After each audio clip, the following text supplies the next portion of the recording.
హరి ఓం. గురుర్బ్రహ్మ గురుర్విష్ణు గురుర్దేవో మహేశ్వర గురు సాక్షాత్ పరబ్రహ్మ తస్మై శ్రీ గురవే నమః.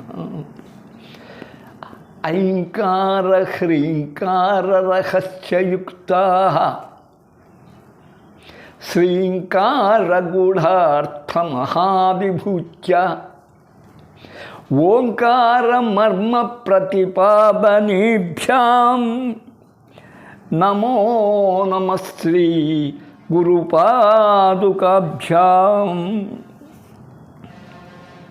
ఇప్పుడు షట్చక్ర దేవతలను గురించి చెప్పుకుంటూ ఉన్నాం. మూలాధార దేవత సాకిని గురించి, మన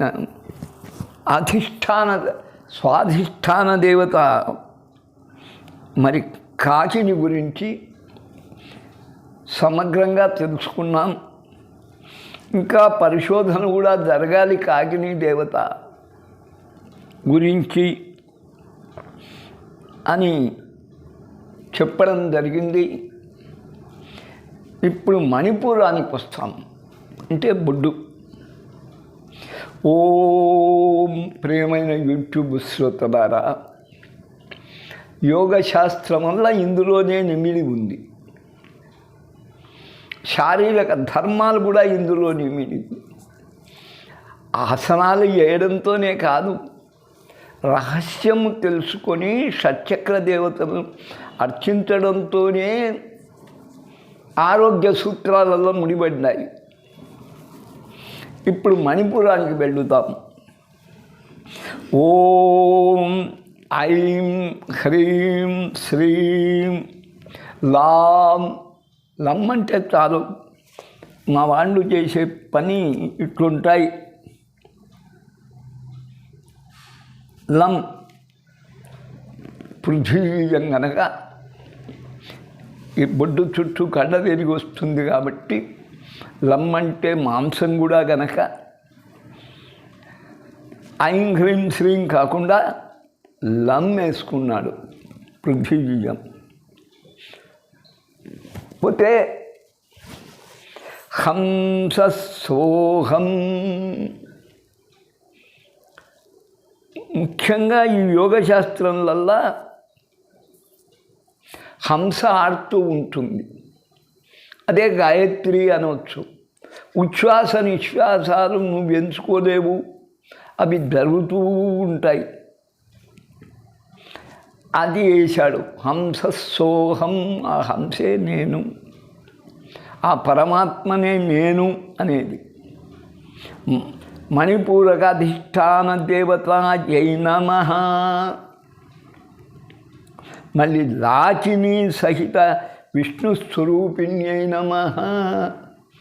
అక్కడ గణపతిని చెప్పుకున్నాం. మరి నెక్స్ట్ వచ్చేవాడికే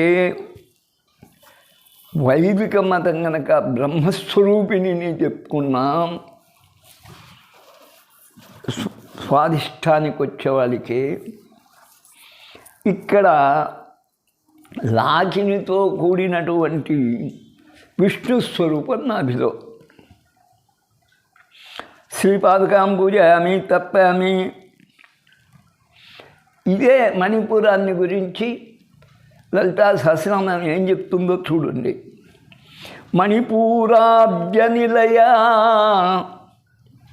వదనత్రయ సంయుత వజ్రాధికాయుధోపేత డామర్యాదిభిరావృతా రక్తవర్ణ మాంసనిష్ఠా గుఢాన్న ప్రీతమానస సమస్త భక్త సుఖదా లాకిన్యంబా స్వరూపిణి అన్నాడు. మణిపూరాద్యంలో ఉండి ఈమెకు 3 తలలు, వజ్రాయుధం లాంటి ఆయుధాలు ధరించి ఉంటుంది. ధామరీ శక్తిని ఒకటి ఉంది, ధామరీ తంత్రం కూడా ఉంది. ఈ తంత్రశాస్త్రంలో గొప్ప ఆ ధామిర్యాది మరి తంత్ర దేవతల చేత కూడింది. రక్తవర్ణ ఎర్రగా ఉంటుంది అమ్మ. మణిపూరాభ్యంలో ఉన్నటువంటి అమ్మ మాంసనిష్ట. ఈమెకు మాంసం అంటే ఎక్కువ ఇష్టం. మరి మాంసం పెట్టేవాళ్ళు పెడుతూ ఉన్నారు, అది వామాచారానికి దిగిపోయింది. మనకేమిటి దక్షిణాచారులు ఉంటే గుఢాన్న ప్రీతమానస. బెల్లమన్నం దాదాపు మాంసం ఉన్నట్టే ఉంటుంది, అందులోని పాగు రక్తం ఉన్నట్టుంటుంది. అందుకే అది అమ్మకు నివేదించి తినవచ్చు. దీనివల్ల ఏం జరుగుతుంది?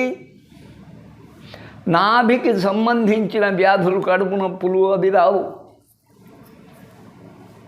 జీర్ణశక్తికి సంబంధించిన, లివర్కు సంబంధించిన వ్యాధులు రావు. కిడ్నీలకు సంబంధించిన వ్యాధులు అంతకన్నా రావు. అన్నిటికీ బెల్లమన్నము చల్లదనం చేస్తుంది. అది అప్పుడు మాంసం పెంచుతుంది. సమస్త భక్త సులభా సుఖదా. ఈ అమ్మ భక్తులకు సులభంగా లభిస్తుంది. అటువంటి లాకిన్యాంబ స్వరూపిణి, లాకిని అనే పేరుతో ఉంది అని చెప్పాను. మాంసము ఇష్టపడను, దానితో కండపుష్టి కలుగుతుంది. శాకాహారులు మరీ దక్షిణాచారులు బెల్లముతో చేసిన అన్నమును నివేదించి స్వీకరించాలి. అనగా ఇది మాంస సమానమని అర్థం.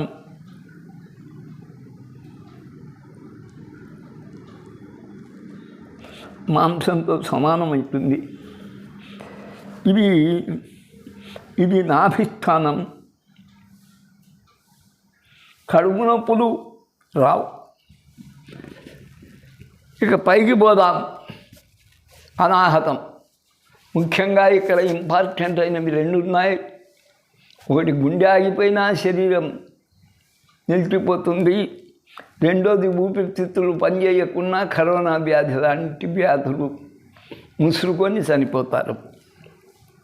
అందుకై ఈ రెండు ప్రధాన అవయవాలు.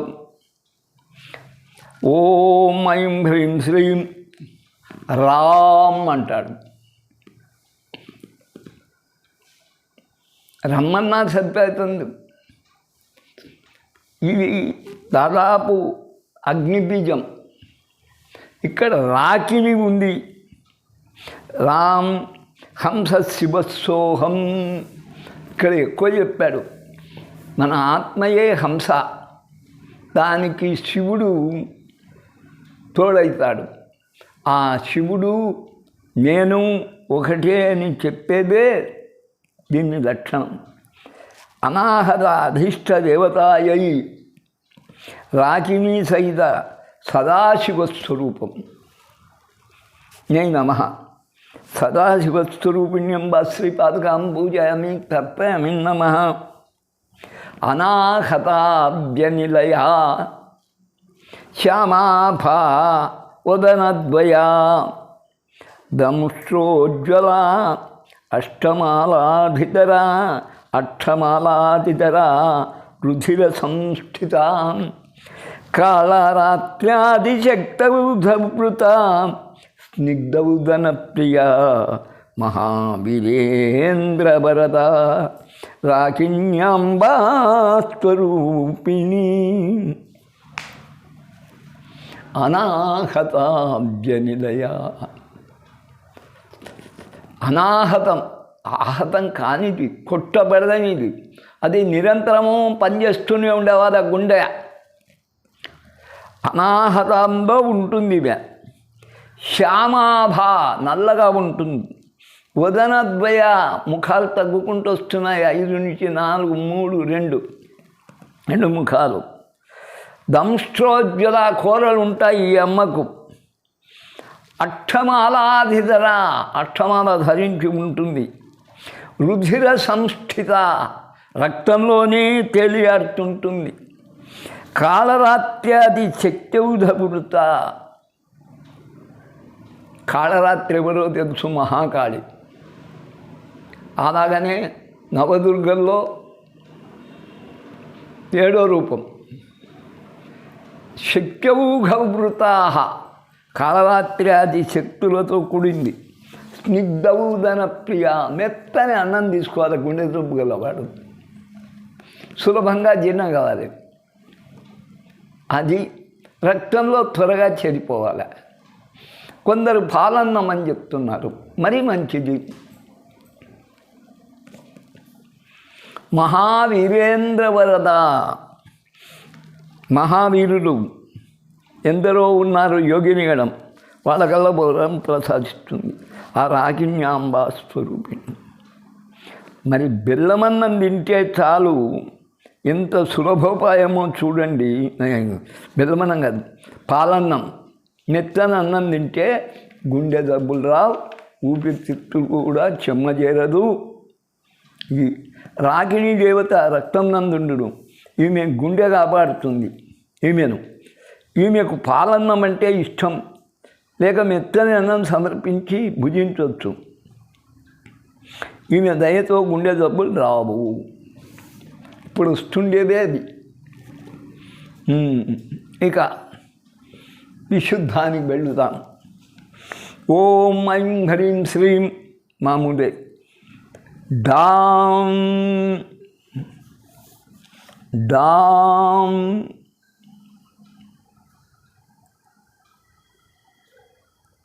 దాకిని డాం సోహం హంస శివ. సేమ్ అదే మంత్రం. విశుద్ధ అధిష్టాన దేవత అయిన ఇది విశేషంగా. అందుకే ఎక్కువసార్లు ముఖం కడగాలి, అన్నం తినకముందు కడగాలి, తిన్నాక కడగాలి, కంఠశుద్ధి ఉండాలి. అందుకే అన్నం తినే ముందు వీడు ఏం కడిగింటాడో కేశవనామాలతో ఆచమనం చేయాలి. లేకుంటే కంఠంలో ఒక్కసారిగా నువ్వు హఠాత్తుకు వడదిను గుణి పడుకొని తత్తాను. అందుకే ఈ ఢాకిని సహిత మరి జీవేశ్వర స్వరూపిణి అయిన జీవుడు జీవేశ్వరుడు. జీవేశ్వర స్వరూపిణ్యంబ శ్రీపాదకం పూజామి తప్పామి నమః. మరి సహస్రనామం ఏం చెప్పింది చూడండి. విశుద్ధ చక్ర నిలయ ఆ రక్తవర్ణ మిక్కిలి ఎర్రనైన శరీరం ఆమెకు. త్రిలోచన 3 కన్నులు ఉంటాయి. భూత భవిష్యత్ వర్తమానాలు కూడా తెలియజేస్తుంది.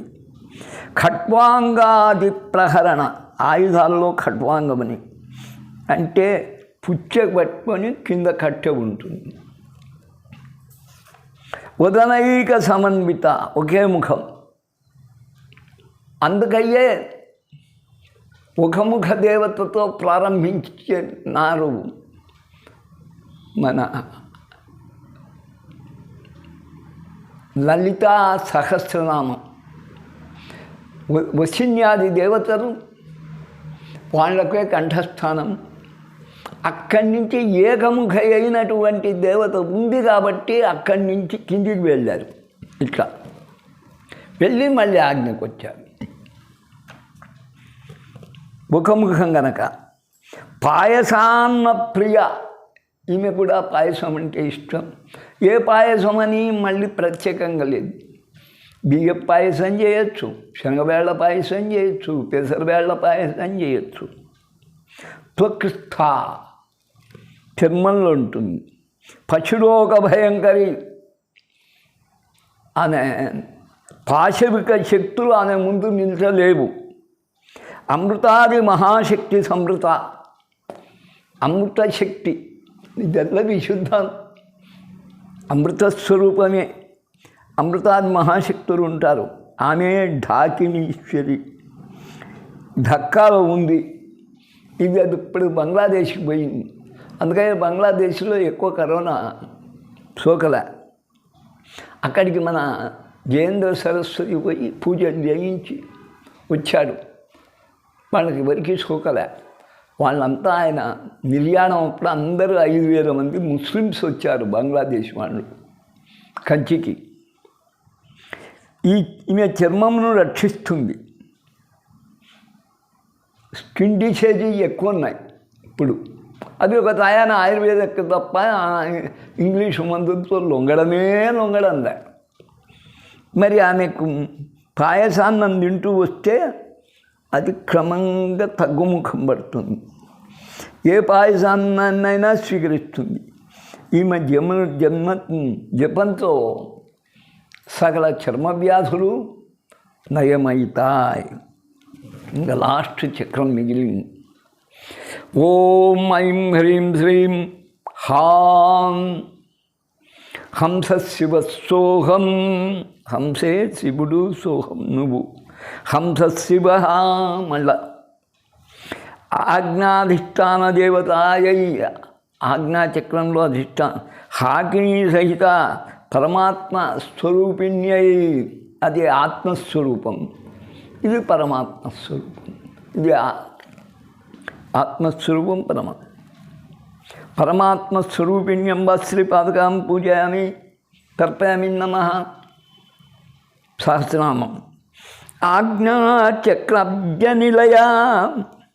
శుక్లవర్ణ షడానన జ్ఞాన సంస్థ హంసవతి ముఖ్యశక్తి సమన్విత హరిద్రాన్నైకరసికా హాకిని రూపధారిణి. ఆజ్ఞాచక్రాబ్జనిలయ, ఆజ్ఞాచక్రంలో ఆమె నివాసం. శుక్లవర్ణ తెల్లగా ఉంటుంది.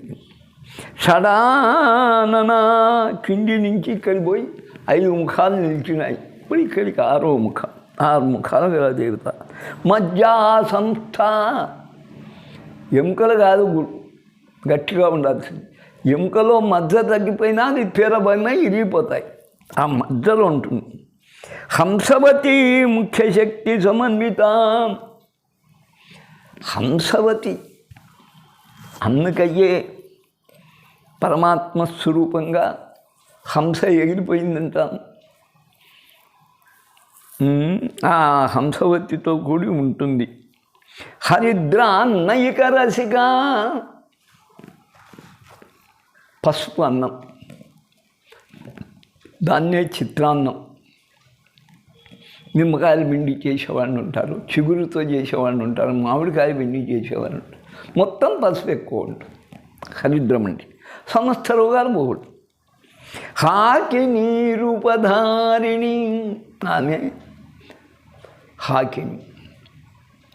మీకు తెలుసునో లేదో, పంచభూతాలలో పృథ్వీలం అక్కడి నుంచి మొదలుకొని హాకినితో ఎండ్ అవుతుంది. హా అంటే ఆకాశం.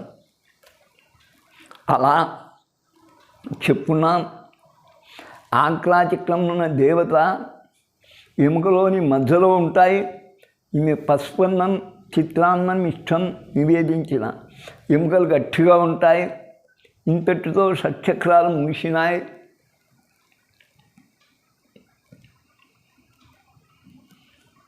కానీ మనము 7వ చక్రమును కూడా కొంత తెలుసుకోవాల్సి ఉంటుంది. ఆమె యాక్షిణీదేవి అని పిలువబడుతుంది.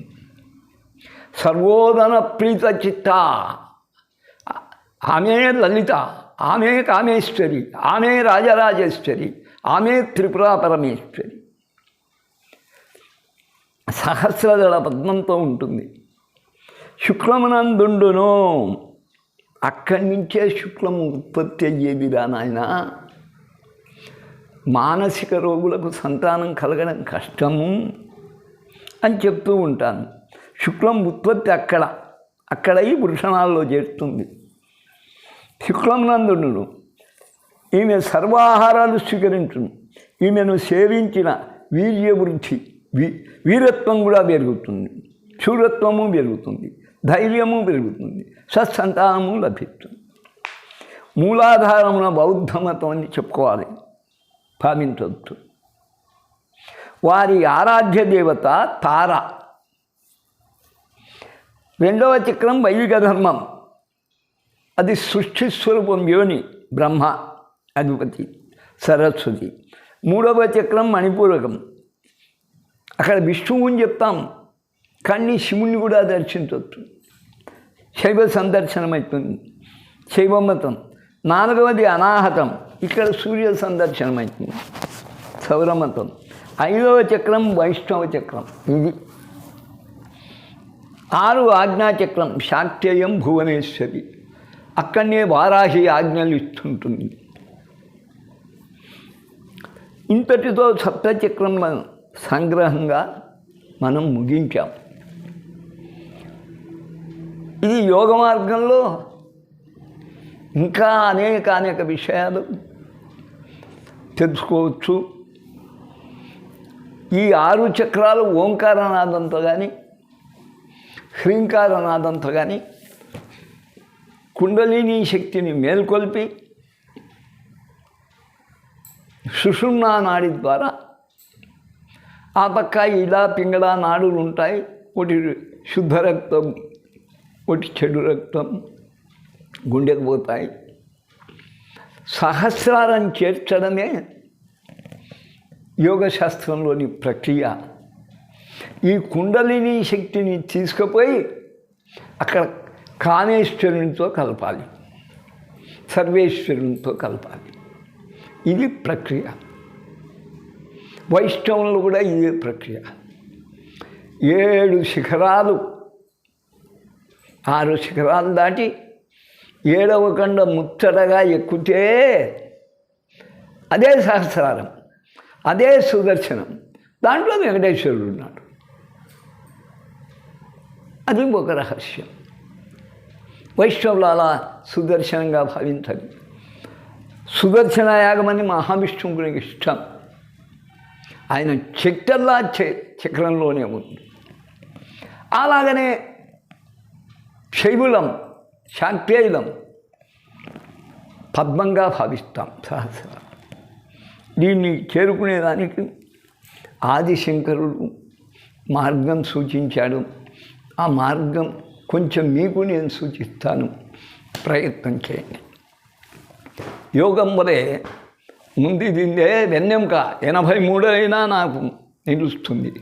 పూర్వం వాళ్ళు వంగిపోయేవాళ్ళు 60 ఏళ్ళకే ఇట్లా కట్టె పట్టుకొని. ఇప్పుడు కూడా కట్టె పట్టుకొని తిరుగుతారు. నాకే కట్టెలు అవసరంలే, అమ్మవారే ఓ కట్టె ఆధారం, కింద పడబోతే ఆమెకే అందిస్తుంది.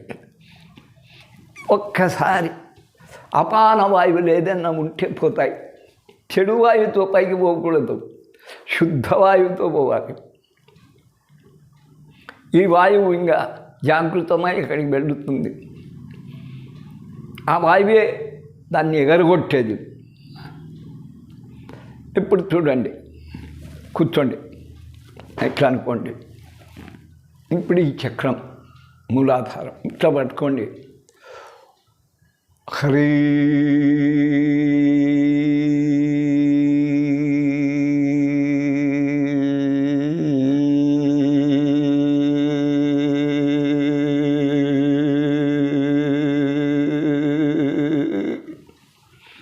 మణిపురం వరకు తీసుకురావాలి. హ్రీం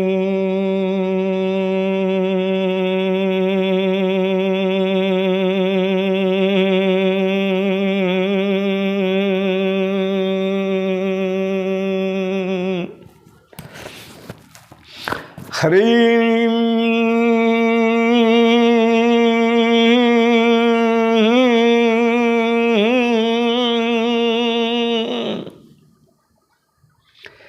ఇదరే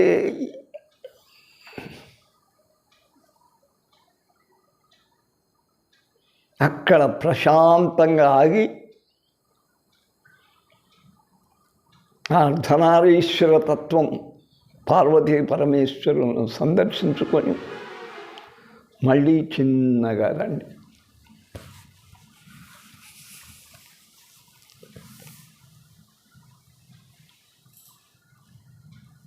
దీనివల్ల వాయుచాలం కింది నుంచి పైకి జరుగుతుంది. ప్రతి అవయవము శక్తివంతమైంది. అమృతధార ఇక్కడి నుంచి కలుగుతుంది. ఈ వేసవిలో కూడా ఇది చేయగలిగితే ప్రాణాయామం ఒక 5 పర్యాయాలు చేయగలిగితే శరీరం వల్ల చల్లబడిపోతుంది. ఇది చక్రరహస్యం. ఇంకా ముందుకు సాగుదాం. ఐం హ్రీం శ్రీం క్లీం సౌ అన్నది దేవి పంచప్రణవాలు. ఐం హ్రీం శ్రీం క్లీం సౌ అని ఇదివరకే తెలుసుకున్నాం. దేవీ భాగవతంలో 2 కథలు కనపడుతున్నాయి. ఐంకారానికి సంబంధించిన ఓ కథ, క్లీంకారానికి సంబంధించిన ఇంకో కథ. మరి దేవీ భాగవతంలో లేకపోయినా ఇతరత్ర కూడా మిగతా వాటికి, అంటే మిగతా హ్రీం శ్రీం సౌహు మనం ఐంక్లీమే తెలుసుకుంటున్నాం కథాం రూపంలో. ప్రయత్నం చేయండి, తెలియజేస్తే దాన్ని శిరసావహించి పుస్తకంలో జోడించుకుంటా. ఎందుకంటే అష్టాదశ పురాణాలు ఎప్పుడో చదివినాం కానీ ఎక్కడ గుర్తుంటాయి? గుర్తున్నాయని చెప్పుకోవడమే ఆ డాంబికం కాక ఇంకేం కాదు. ఎవరికి ఉండో 18 పురాణాలు.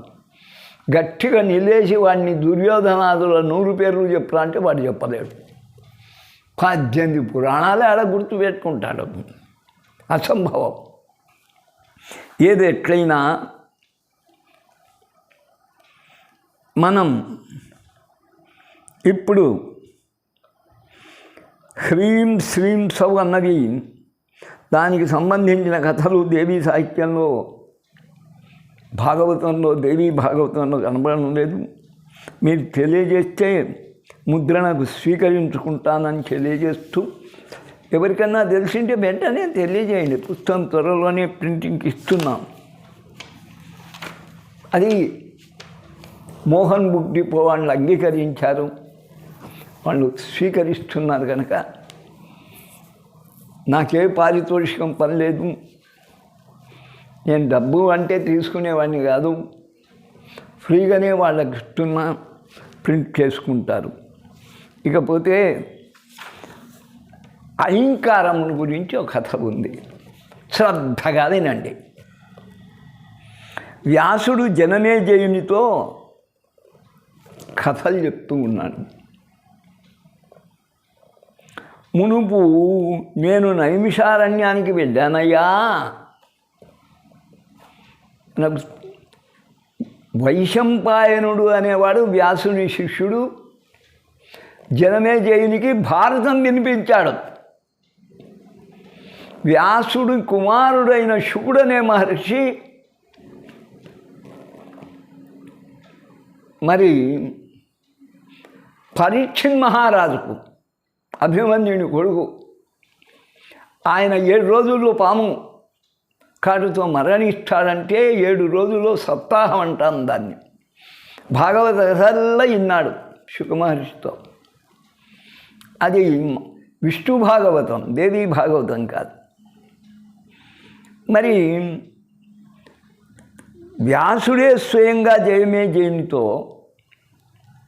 అంటే అభిమన్యుని మనవడైతాడు పరీక్షిత్తుడు, చెప్తూ ఉన్నాడు. అయ్యా, మునుపు నేను నైమిషారణ్యానికి వెళ్ళాను. అక్కడనే మహర్షులు తపస్సు చేసేది. నరనారాయణులు కూడా అక్కడనే తపస్సు చేశారంటే కృష్ణార్జునుడు. వెళ్ళాను. రోమశ మహర్షి, అక్కడ ప్రసిద్ధ మహర్షి ఎవడంటే రోమశుడు. నమస్కరించి అచ్చట నేను కొన్ని నాళ్ళు ఉన్నాను చెప్తూ ఉన్నాడు వ్యాసుడు. అక్కడ జమదగ్ని మహర్షి ఆరాధించదగిన వారు. అక్కడ జమదగ్ని కూడా ఉన్నాడు, పరశురాముని తండ్రి. ఆయన నిజంగా పూజనీయులు. త్రిమూర్తులు, దిక్పాలకులు, నవగ్రహములను ప్రశ్నించిన దానికి రోమశ మహర్షి జమదగ్నికి చెప్పు కథ ఇది. రోమశ మహర్షిని అడిగాడు యమదగ్ని, అయ్యా ఆరాధించదగిన వారు మనకు త్రిమూర్తులు ఉన్నారు, దిక్పాలకులు ఉన్నారు, నవగ్రహాలు ఉన్నాయి, మరి ఎవరిని పూజించాలి? ఎవరిని పూజిస్తే సత్ఫలితం ఉంటుంది? త్రిమూర్తులనా, దిక్పాలకులనా, గ్రహాలనా? అంటే యమదగ్నికి చెప్తూ ఉన్నాడు రోమశ మహర్షి,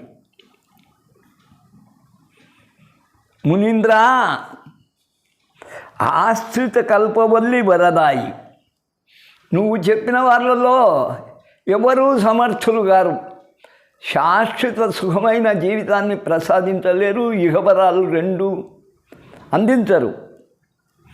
అందించేది ఆశ్రయించిన వారికి కల్పవృక్షం లాంటిది వరదాయి, కరుణామయి ఆ పరాశక్తే.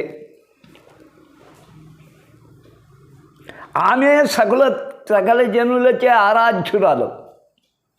ఈ గ్రహాలు, ఈ త్రిమూర్తులు, ఈ దిక్పాలకులు సర్వరూ ఆమెను పూజించాల్సిందే.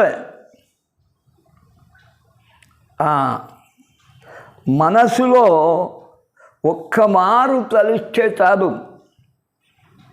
శుభాశుభాలు చేకూరుతాయి. కాదు లేదు అనకుండా ఆమె వరం ప్రసాదిస్తుంది. ఏది అడిగినా అది వీలు కాదు, చచ్చినవాడు పుట్టక తప్పదు రావు, వేరే వరం కోరుకో, అందరూ చెప్పేది. ఆమె నోట కాదు అని రాదు, లేదు అని రాదు, నాలుక పలకనే పలకదు. ఆమెకు రెండు తిరగబట, లేదు అనే నాలుక తిరగదట, కాదు అని నాలుక తిరగదట. అంటే ఈ రెండు మాటలు ఆమె చరిత్రలోనే విసర్జించింది.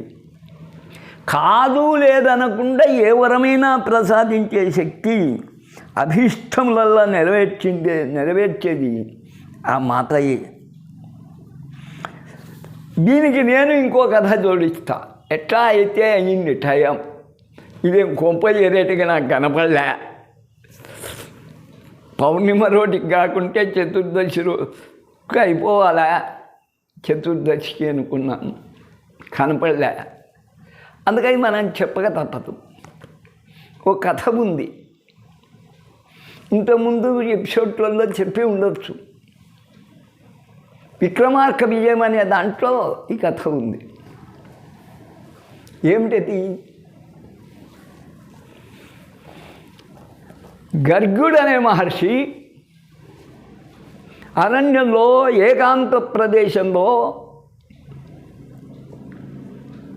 ఒక కాళిక ఆలయం ఉంటే ఓం క్రీం ఓం క్రీం ఓం క్రీం అని కఠోరంగా తపస్సు చేశాడు. అమ్మ మెచ్చింది. ఏమిరా వరం కోరుకోని. అమ్మ నిన్ను చూస్తూనే సంతోషమైంది, అడగలేకుంటున్నాను, అయినా తప్పదు. ఇతర దేవతలు ఏ దేవతలు ఇయ్యలేంది నిన్ను అడుగుతున్నానండి. అదే కదారా నాకు కావాల్సింది. ఇతర దేవతలకు అందరికన్నా అధికురాలనేదే కదా నాకు కావాల్సింది, కోరుకోమని. అంటే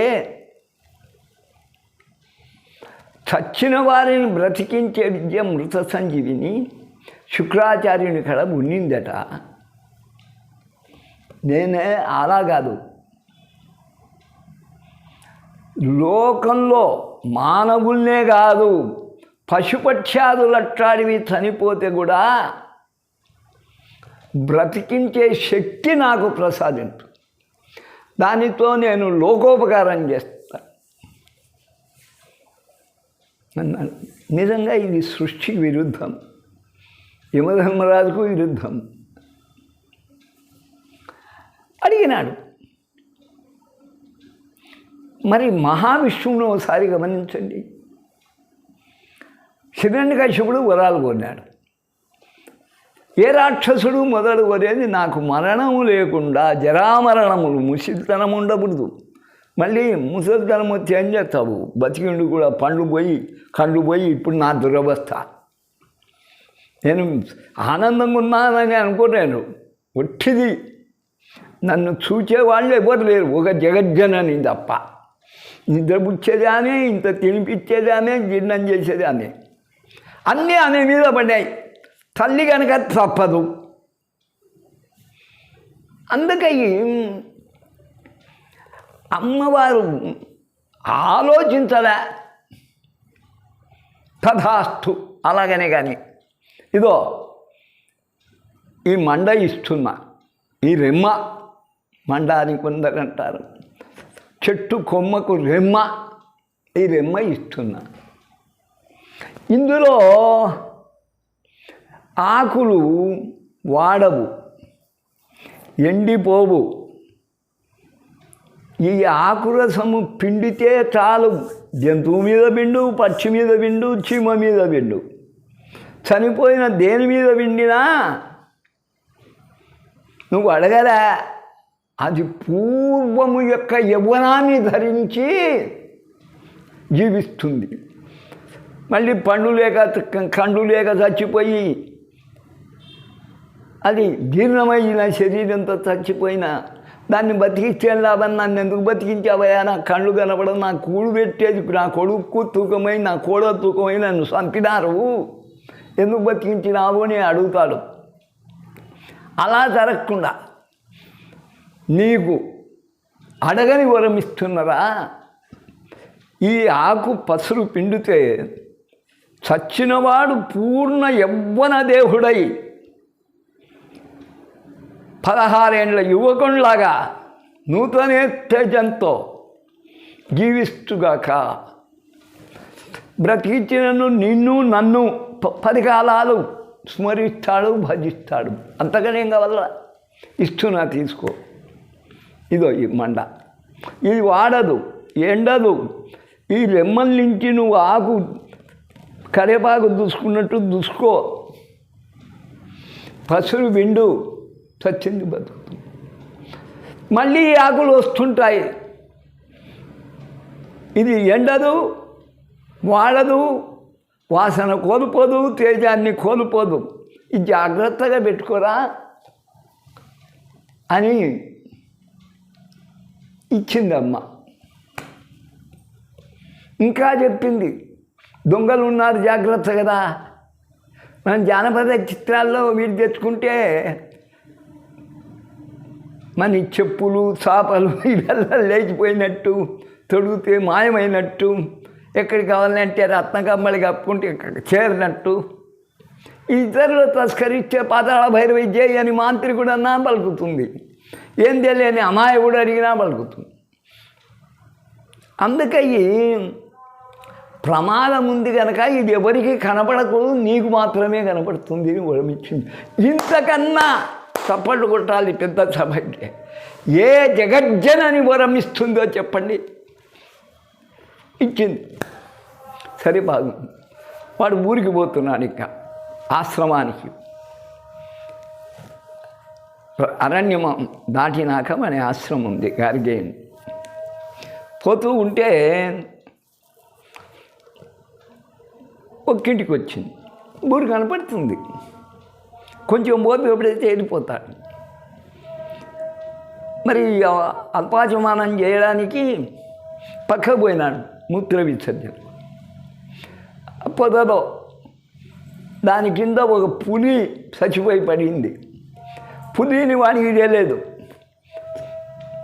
వాడు ఒక్కింటికి పోసుకొని 2 ఆకులు గిల్లుకొని పిండినాడు.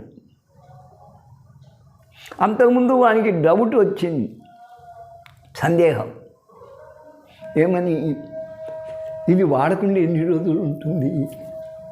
ఇతరులకు కనపడకుండా ఉంటుందా? ఆకులు తీస్తే తరగవా? అమ్మ చెప్పిందే కానీ నేను తిక్కునా కొడుకు నేను తీసుకున్నానే కానీ నిజంగా అంత శక్తి మండకుందా? సందేహం వచ్చింది. అది తీర్చుకునేదానికి ఏదైనా కానీ పసురు పిండినాడు. అది ఏమిటిది? పులి. దానికి పండ్లు వచ్చినాయి, కండ్లు వచ్చినాయి, వినికిడి వచ్చింది, ఆకలి వచ్చింది కూడా. వెంటనే వాడిని పట్టుకొని కరకరని నీళ్ళు ఆకలి తీర్చుకో. ఇక్కడ అమ్మది లోపమా వాణిది లోపమా? అందుకయ్యే తన అనుమానమే తనకు వినభూతం. పరిపూర్ణ విశ్వాసం లేకుంటే వినశ్యతి, వాడు నశిస్తాడు. అయిందా? ఎప్పుడు సందిగ్ధావస్థలున్నవాడు వాడు నశిస్తాడు. అమ్మ మీదనే వాడు సందేహిస్తే వాడు బట్టగడతాడా? నిజంగా లోకోపకారం చేసుకుంటూ దానివల్ల ఇంత డబ్బు సంపాదించుకుంటూ బ్రతుకుతూ జీవనం సాగించే మహర్షికి అది అనుమానం వచ్చింది. అందుకని వినశ్యతి, సందేహాత్మ వినశ్యతి ఏదో ఉంది మొత్తం మీద. ఇదయ్యా ఇప్పుడు ఇక్కడ చెప్పిన రోమ మహర్షి ఎవరికి? జనమేజయునికి చెప్పింది కరెక్టా కాదా? అదే మహావిష్ణువు హిరణ్యకశ్యపుడిని ఏమంటాడు? చావు లేకుండా వరమింటే నువ్వు కలగన్నావురా, మాకు కూడా చావులు ఉన్నాయిరా. జాతస్య మరణం ధ్రువం, చచ్చినోడు పుట్టినోడు చావక తప్పదు, చచ్చినోడు పుట్టక తప్పదు. దాని గురించి అనుకోవాలి. వేరే వరం కోరుకోండి, అప్పుడు వాడు ఇంట్లో తాగకూడదు, బయట తాగుతాడు. కడప వాకిల్లో సంపత్తు. వాడు మానవునితో తాగకూడదు, జంతువులతో తాగకూడదు. ఓహో, సగం మానవుడు సగం జంతువు. ఇట్ట వాడిని చంపే రాత్రి తాగకూడదు, పగలు తాగకూడదు, సంధ్యావేళ. ఆయుధాలతో తాగకూడదు, గోర్లతో సంపత్తు. వానికి వరమిచ్చే రోజే మహావిష్ణువు, ఇదే మహావిష్ణువు వాని మరణాన్ని శాసించాడు, మరణాన్ని నిర్ణయించాడు, పథకం ఏర్పరిచాడు. మరి అమ్మ ఏమన్నా అట్లనా? అందుకయ్యే ఆ జగజ్జనని నేను చక్కగా పట్టుకున్నాను, మీరు పట్టుకోండి. తల్లి సేవించిన దైవతార్చన ఎలా? కృష్ణుడు అంటాడు, నందనందుడు. అబ్బా, నందుడు అంటే ఆనందంతో ఉండేవాడు ఎప్పుడు. నందనందనుడు అంటే నాకు ఆనందం లేదు, పో. నన్ను యశోదాతనయుడు అంటే నాకు ఆనందం. చూడండి, కౌసల్యా సుప్రజారామా, కౌసల్య కుమారుడంటే నాకు ఆనందం ఉందంటే కానీ దశరథపుత్రుడంటే ఆనందం లేదన్నాడు. అందుకై ఎప్పుడు కన్నా తండ్రి కన్నా తల్లి ఉన్నతురాలు, దయామయ్యి, పాలిచ్చి పెంచుతుంది, నవమాసాలు మోస్తుంది. అటువంటి పరాశక్తి గొప్పది అని చెప్తూ కథ చెప్తూ ఉన్నాడు. వినండి. పూర్వం కోసల దేశం ఉంది, శ్రీరాముడి.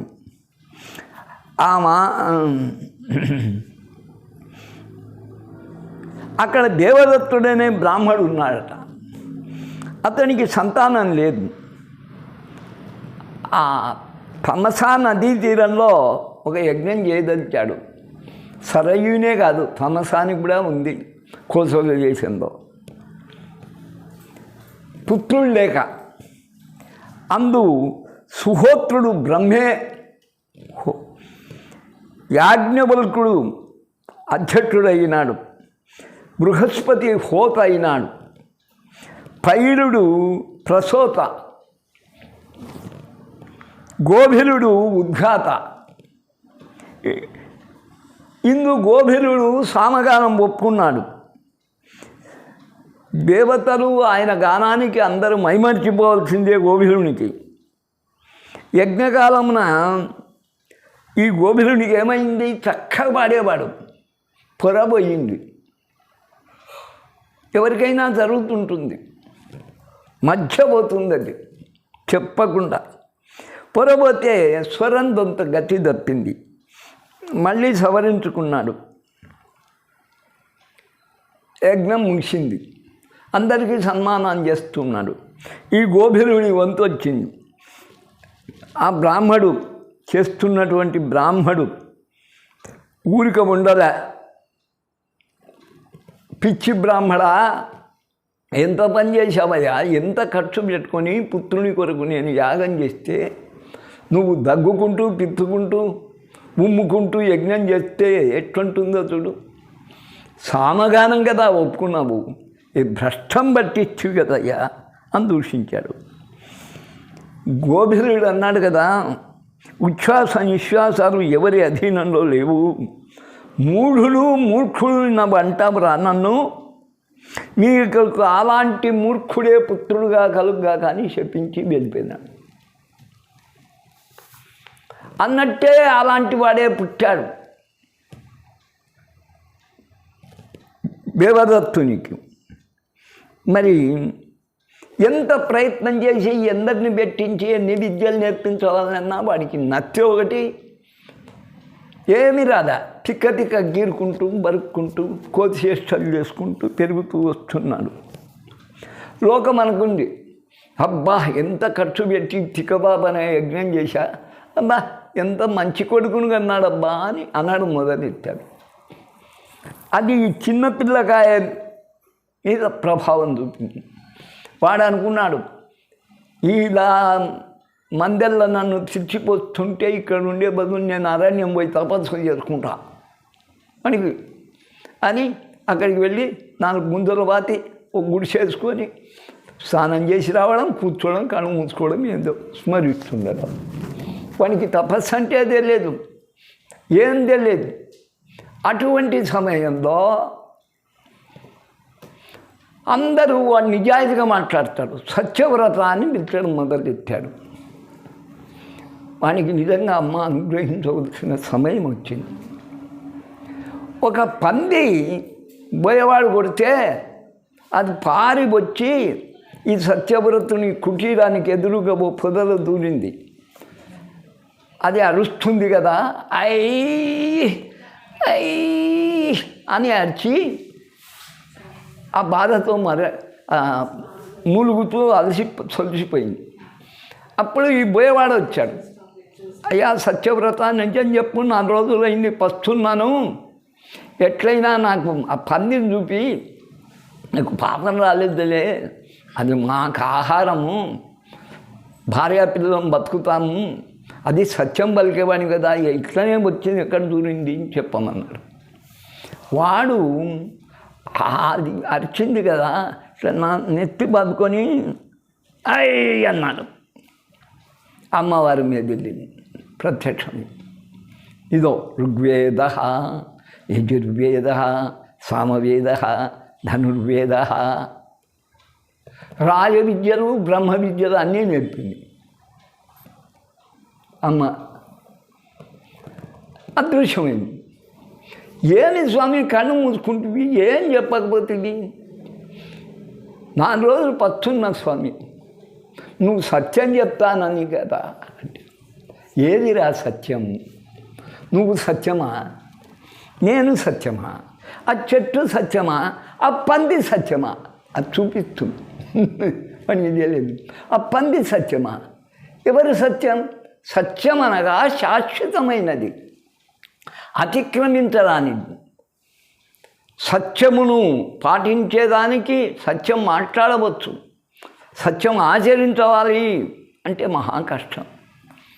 ఎవరు సత్యం చెప్పేవాళ్ళు లేరు. ఇదమిత్తమని సత్యానికి నిర్వచనం లేదు అని వాదించడం మొదలెచ్చాడు.